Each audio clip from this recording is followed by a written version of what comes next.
within the silent corridors of power, silence itself can sometimes carry a weight more terrifying than any official statement.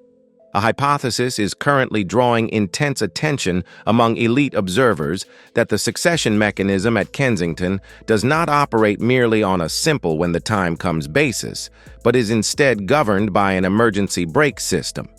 As a royal figure approaches the milestone age of 40, triggering the activation of a massive trust fund from the past, we might assume this to be an automatic process. But no. For a long time, the public has been swept up in media sparring, yet according to our analysis, the true tip of the iceberg lies in the flow of finances. The hypothesis raised here is this: does an older brother acting as the future guardian of the system have the right to intervene in the flow of a younger brother's assets on the basis of moral standards? There are indications that a strategy referred to as a localized asset freeze is being considered. Rather than impulsive outbursts of anger, this appears to be a cold, calculated move grounded in a doctrine of preserving honor. The core argument placed on the scales is this: when a member breaks away from the system's shared orbit, do they retain the same privilege of drawing upon that system's resources? To truly understand this legal machine, we must look away from the headlines and step into the imagined space of the muniment room, the repository of memory and highly classified documents.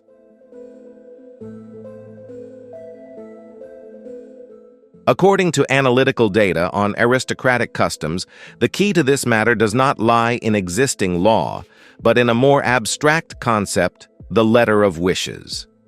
A handwritten document from 1993 is now regarded as the most critical variable. For 3 decades, it was merely a sheet of paper resting silently in the archives. Today, however, amid shifts in family structure, this document has suddenly become a legal shield. Our hypothesis is this: the document does not merely govern money, it establishes a moral filter. Can a handwritten piece of paper from 30 years ago truly have the power to halt the flow of millions of dollars? That is the million-dollar question we need to answer.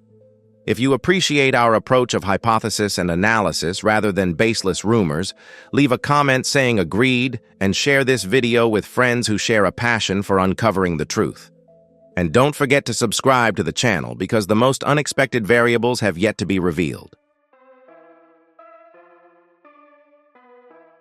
Its contents, though never officially made public, are believed to enshrine an unbreakable principle of the late mother: wealth must serve the well-being of her children, yet at the same time function as a resource to protect and uphold the dignity of the family. So what happens when these two objectives, individual interest and family honor, move in opposite directions? In your view, within a system that places such high value on tradition, can a handwritten spiritual testament truly possess enough power to override rigid financial rules? Or is this merely the opening move in a broader redefinition of inheritance itself?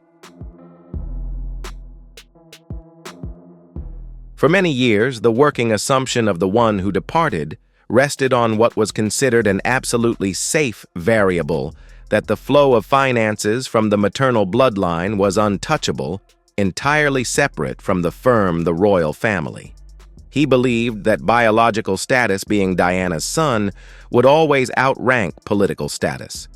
However, a sharp counterargument is now being actively debated. On the side of the heir to the throne, William, there appears to be a deliberate effort to redefine the concept of entitlement. The reasoning here is not emotional, but rooted in asset management logic, the purpose of the capital itself. If the 1993 letter is treated as the constitution of the trust, then it contains a brutal paradox the system is now forced to confront. The original intent of the bequest was to provide resources for independence and security. Yet in today's reality, that very flow of capital is suspected of being used to finance a media machine that turns back and attacks the very foundation that created it. This is what analysts describe as the self-destruction paradox, using a mother's legacy to pay lawyers and PR teams in a campaign that erodes the honor of her own family. In the eyes of the system's managers, this is no longer about purchasing a house, but about financing a confrontational campaign. A common counter-question is often raised: is this simply greed? Publicly available financial data suggest the answer is no. As Prince of Wales, William's income and assets far exceed any personal needs. Therefore, this move to freeze assets is not economic in nature, but instead reflects a strategy of protecting the legacy brand. The system's greatest fear is not the loss of money, but the commodification of pain. The transfer of physical assets, potentially including priceless personal mementos, to a location beyond direct oversight in California, carries the risk of their becoming mere props for entertainment products on digital platforms. William, in his role as guardian, is sending a powerful signal: sacred legacy cannot be collateral for Hollywood. To decode the next move, we must shift our geographic coordinates, leaving London for Althorp, the ancestral seat of the Spencer family. There, a third figure stands at the center of the storm, the 9th Earl Spencer. Consider the extraordinarily complex position of this figure. In 1997, he was the one who made a historic vow before the world to protect both nephews from being consumed by the royal institution. But nearly 30 years later, that promise has turned into a diplomatic curse. He is no longer merely an uncle. He has become the last remaining buffer zone. Well-informed sources suggest that the mode of communication from the royal side has shifted, no longer framed as family appeals, but as institutional pressure. The implicit message sent to Althorp carries more political weight than familial warmth. It is a demand for the synchronization of loyalty. The logic William's side presents to his uncle is cold, yet difficult to refute. How can he protect his sister's legacy if he continues to fund activities that actively harm that very legacy? The argument from the heir to the throne. William is rooted more in military logic than in family sentiment. If an estimated $10 million in assets were to be released, at this moment it would not simply be a birthday gift. In the system's eyes, this would amount to funding the counterforce. The media apparatus the younger brother is building is no longer viewed as a peripheral nuisance, but has been identified as a competing entity, actively eroding the credibility of the very institution William is destined to lead. Consequently, any flow of money from Althorp to California at this moment would be regarded as fuel for the next wave of attack. Earl Spencer now finds himself trapped at a brutal strategic crossroads. A subtle yet weighty implicit message has been delivered. Will he choose to stand with the stability of the crown, or lend strength to an unstable variable? The Earl now faces a profound moral paradox. On one side lies the oath of blood, a commitment to protect the most vulnerable of his nephews. If he locks the vault, he risks becoming the villain in the next chapter of history, accused of betraying the wishes of his late sister. But on the other side stands political reality. William holds the power of the future. Defying the direction of the crown could lead to social isolation for the entire Spencer line. So what is the technical solution here? This is where we must understand a specialized financial mechanism of the aristocracy, the discretionary hold. The audience needs to understand that these trusts do not operate like an ATM. The trustees hold an emergency brake. Technically and legally, they have the authority to suspend distributions if they determine that the beneficiary is in a state of instability. In the past, this has applied to cases of bankruptcy or loss of behavioral control. But today, legal teams are expanding that definition. They argue that the beneficiary is operating under the influence of external hostile actors. A case file is being assembled to legitimize a carefully phrased answer, "not at this time." This is not confiscation, but a protective, temporary lock. Pressure at Althorp is reaching a breaking point. Two ends of the phone line, two opposing poles of power and rebellion, are both awaiting a decision. One side demands a freeze, the other demands liquidity. And the man in the middle understands one thing clearly: whichever choice he makes will constitute a breach of trust. However, William's move does not stop at internal pressure alone. Analysts suggest that the true force driving this hardline stance is a darker fear, one that extends far beyond Britain's borders. It is the scenario of a jurisdictional clash with courts in California, where royal secrets could be exposed in their most raw and unfiltered form. While the English countryside holds its breath, the real fuse is quietly smoldering 5,000 miles away. To outside observers, freezing the flow of money may look like a punitive move driven by personal motives. However, sources with deep insight into royal strategy point to a critical psychological shift. The motivation has moved from emotional anger to legal fear. On the desks of key decision-makers, a new file labeled California Jurisdiction Risk is being closely scrutinized. The real concern is not the heir's ability to spend money, but the asset permeation mechanisms inherent in the place where he now resides. We must remember one key technical factor. California is a jurisdiction that applies an exceptionally strict community property regime. This is precisely the technical trap that advisors are warning about.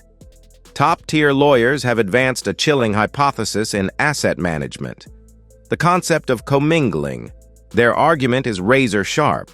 Once inherited assets, whether cash or priceless heirlooms, cross the Atlantic and are deposited into shared household accounts or used to renovate jointly owned property, they lose their exempt status. At that point, legally speaking, it would no longer be the private property of the Spencer line. It would be transformed into marital property. And it is precisely this transformation that fuels the sleepless nights of legacy guardians in Britain. A professional risk manager never operates on faith in the permanence of love, but must plan for the worst-case scenario, the dissolution of a partnership. No matter how firmly the principles assert stability, the system itself is not permitted the luxury of optimism. If an asset division were to take place under the ruling of a Los Angeles court, the 50-50 rule could be triggered. Imagine a scenario in which historically significant emeralds or funds reserved exclusively for royal bloodlines are compelled to be transferred to an external entity as part of a divorce settlement. For the future head of the monarchy, this is not about losing money. It is an irreversible leakage of legacy. It is an apocalyptic vision in which family history becomes collateral on a negotiating table in America. This is a fear that is instinctive, reaching far beyond the scale of palaces. Whether it is a national treasure or simply an old family photo album, the desire to protect what our ancestors left behind and to ensure it is passed on to the right hands is entirely legitimate. I hope you and your families are safe and able to preserve your own core values. Our community is growing every day. Let me know in the comments which city or country you're following this story from. Is the concept of inheritance where you live viewed differently? Returning to the strategic chessboard. To neutralize this California trap, a complex legal maneuver is being pushed forward known as a protective trust variation. This is Plan B. If persuasion through emotion fails, the system will alter the distribution structure itself. The objective is no longer outright prevention, but a redefinition of ownership. Funds may be spent, but permanent control will never leave London. Could this protective trust variation be the comprehensive solution, allowing the elder brother to safeguard the legacy while the younger still receives support without being entangled? Or will this mark the beginning of an unprecedented transcontinental legal battle in royal history? Time will provide the most accurate answer. Instead of a direct wire transfer to Montecito, a far more intricate financial structure is now being put in place, a UK-based frozen subtrust. This is not expropriation, but a restructuring of ownership. The mechanism functions like a one-way valve. The beneficiary, Harry, would still retain the right to receive generated returns, passive income, that could be used, for example, to fund the education of the next generation. However, the principal and physical assets, such as historic jewelry, would remain permanently behind a legal firewall. The implicit message of this structure is unmistakable. You may benefit from the legacy, but you may not liquidate it.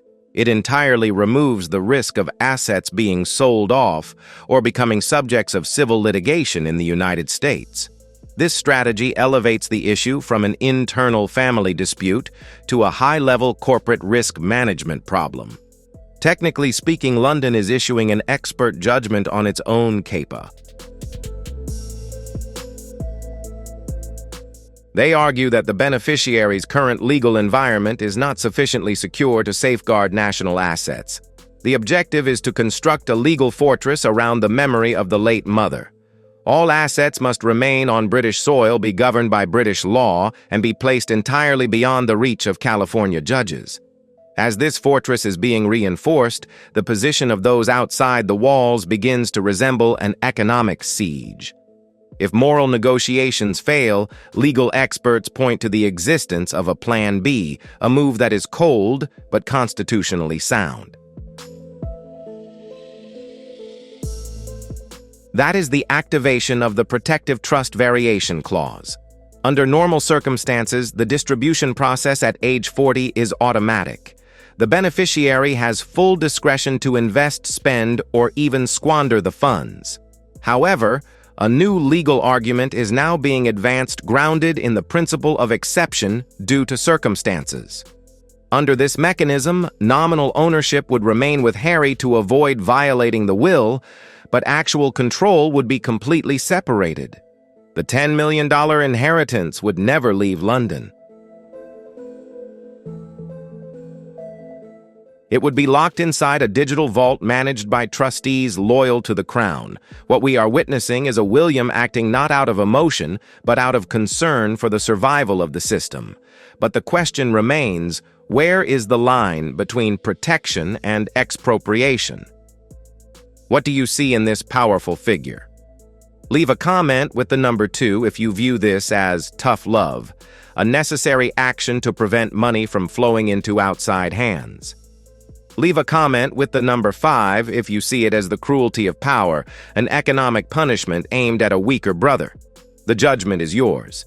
Hit like to support the editorial team and subscribe to the channel now. We'll be back with classified files that have never been made public. This represents the pinnacle of soft power strategy. The beneficiary may receive an annual allowance drawn from interest sufficient to cover basic living expenses, but the vast sums required to sustain a high-security lifestyle and service large real estate mortgages would remain out of reach. By framing the action as a protective measure, the guardian William effectively arms himself with a shield of immunity against accusations of greed. The final argument placed before asset managers is not emotional, but a brutal financial forecast. If the full principal is released right now, the current burn rate projects that the entire legacy will evaporate within 36 months. We are holding the money not to seize it, but to ensure it survives for the grandchildren and great-grandchildren of the future. The case from London is constructed on a cold balance sheet at the present level of spending on private security, prolonged litigation, and public image operations. The $10 million fund is projected to disappear rapidly. The Guardian's task, William, is no longer to placate his brother, but to enforce the duty of intergenerational capital preservation. The ultimate objective is to ensure that this pool of assets remains intact when the next generation, Archie and Lilibet, comes of age. This is an exceptionally shrewd communications move. It positions William as a visionary steward, while implicitly casting the Duke of Sussex as a high-risk investor, insufficiently equipped to manage the family legacy. Now imagine the psychological shock through the lens of game theory. Harry left the United Kingdom in search of absolute autonomy and escape from the control of the royal administrative apparatus. But if this protective trust mechanism is activated, he would be trapped in a bitter paradox, a 40-year-old man who, in operational financial terms, is supervised like a minor. This mechanism demands absolute transparency. Funds require receipts, spending requires justification. The trustees would become the filtering mechanism, and indirectly, they would report back to the head of the system. The implicit message is clear. You may leave the system, but the system's resources will not be used to finance opposition to it. Moreover, this strategy neutralizes every potential media attack. If Harry were to claim he has been stripped of his inheritance, William would have a legally impeccable response. The money hasn't gone anywhere. It is still there, completely secure, waiting for your children. This pushes Harry into a state of stalemate. For a Montecito elite lifestyle with operating costs estimated at millions of dollars per year, a frozen trust is as useless as an empty one. You can't pay a security team with projected interest. You can't settle legal bills with future promises. This is a cash flow problem. William is playing a long, strategic game, a war of attrition. He understands that his opponent does not have the time or the financial endurance to pursue a decades-long legal battle before the UK Supreme Court. To grasp why this valve-shutting move has sent shockwaves through California, we need to look at the macro-financial picture of the Sussex brand. Analysts assess that it is entering a state of severe income-expenditure imbalance. For years, Harry operated under the assumption of a permanent safety cushion provided by the Spencer inheritance. That was the final strategic reserve the royal family could not interfere with. But once that cushion is removed, a stark reality is exposed. The business outlook over the past 12 months has taken a negative turn. The $20 million Spotify deal ended in a very public rupture over performance issues. The Netflix partnership is now under heavy pressure to deliver commercially successful content, something that has yet to be achieved with any consistency. The era of easy money earned from celebrity status in Hollywood is drawing to a close, while fixed costs remain unchanged, most notably the massive mortgage on the Riven Rock estate. When we strip away the glossy veneer of private jets and a large entourage of aides, we arrive at the biggest iceberg in the Sussex financial statement's security costs. Since losing the protective umbrella of the state once funded by taxpayers, Harry has been forced to operate a private secret service of a scale comparable to that of a head of state. Experts estimate these costs at between $2 and $3 million per year. This is an enormous fixed expense, one capable of eroding any fortune if fresh cash flow is not continuously injected. Without a stable inheritance stream acting as an anchor, Harry is facing an existential crisis. He is now entirely dependent on the market value of attention in Hollywood. And as any risk manager will tell you, the market is a profoundly fickle friend.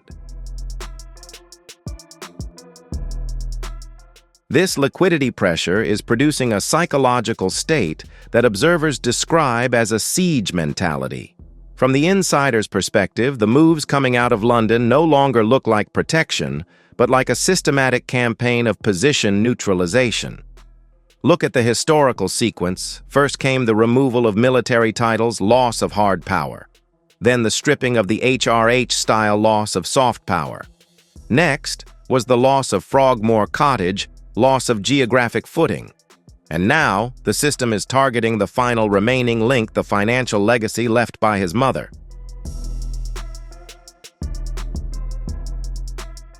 The disparity in resources is staggering. One side controls the Duchy of Cornwall with effectively limitless resources, palaces, and treasuries. The other holds a massive mortgage and a podcast channel. For Harry, this is a brutal asymmetry. As the traditional doors at Althorp show signs of closing, the strategy has shifted.